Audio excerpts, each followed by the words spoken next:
Hello, my name is Mike Blahnik. I'm here to share with you why behavior is as easy as ABC.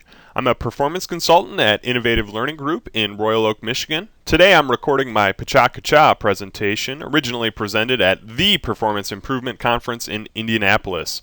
I hope you have an aha moment within the next 6 minutes and 20 seconds or so. In the beginning, fundamental behavior analysis held that we should focus on the observable behavior of people and animals rather than the unobservable events that take place in their minds. This was a significant departure at the time. Most of psychology was based in some form on mentalist theory. This gentleman shown here, B.F. Skinner, is widely credited for developing the modern framework used today in behavior analysis.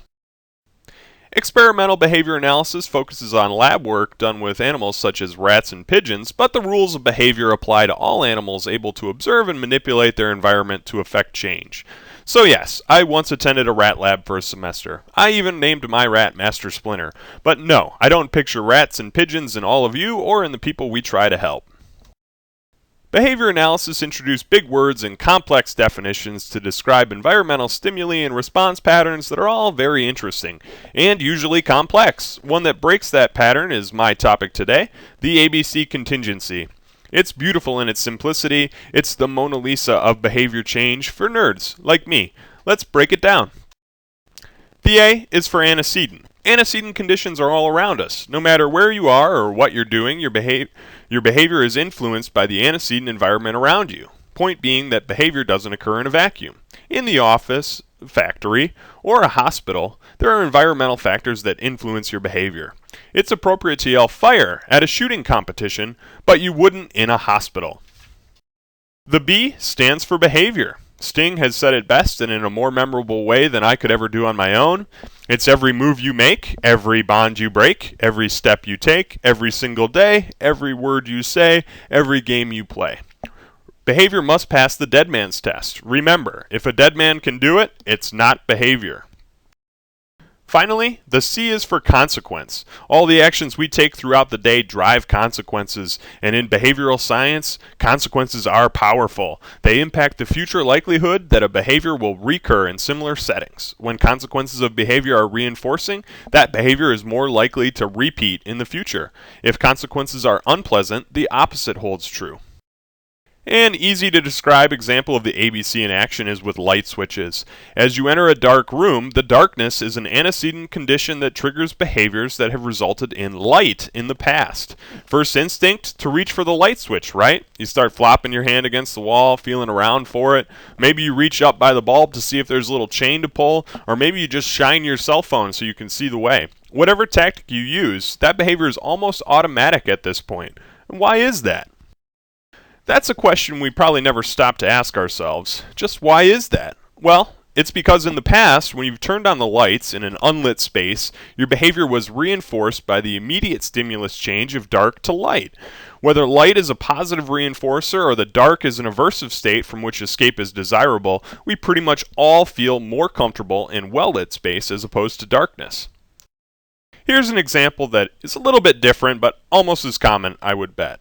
It's 6 a.m. and you're awake, as in not sleeping anymore, but feeling tired and groggy and can't get going. Kind of look like this guy here. You're up and moving, but not really moving yet, sort of in that zombie state some of us fight in the morning.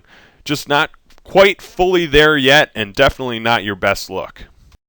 Luckily for you, your coffee brewer is on a timer and there's a hot, fresh pot of coffee just a few steps away.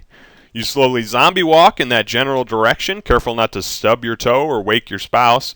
You get to the coffee, pour yourself a cup, and take that first sip.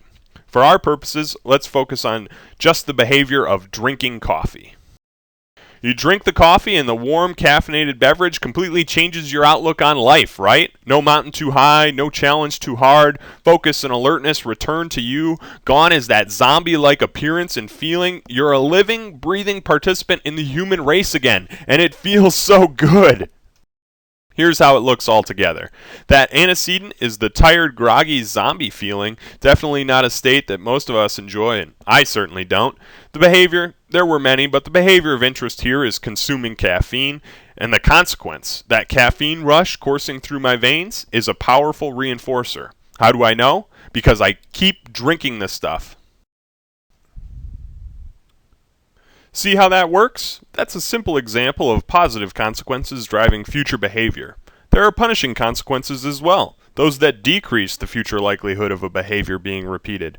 Makes sense, right?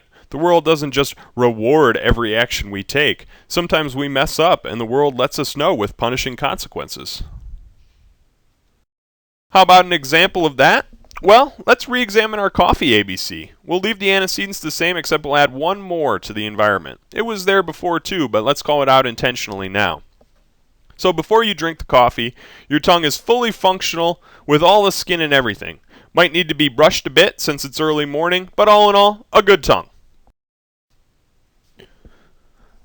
Let's keep the same behavior of interest, drinking coffee. When you bring that fresh cup of joe to your lips and it drains from the cup into your mouth, what happens this time? That scalding hot coffee burns your mouth so bad you don't even take a sip. You spit the burning liquid right back into the cup, which of course splashes some onto your hand and burning your hand as well. Lovely start to the morning, right? Now, if you've ever had this happen to you, it's probably only ever been this bad once, because you learned your lesson, right? That one experience was so painful, so unforgettable, so mentally scarring, that to this day, you still check the coffee before you go all in. Maybe you feel how warm your cup is, maybe you smell it first, or take a little sip. Whatever you do, it's because the one time you didn't, you got burned. That's the ABC model. How can we apply this to behavior change in organizations? Well, if we consider the environment in which performance occurs, can it be rearranged in a way to better trigger performance or better signal the opportunity to act and be rewarded?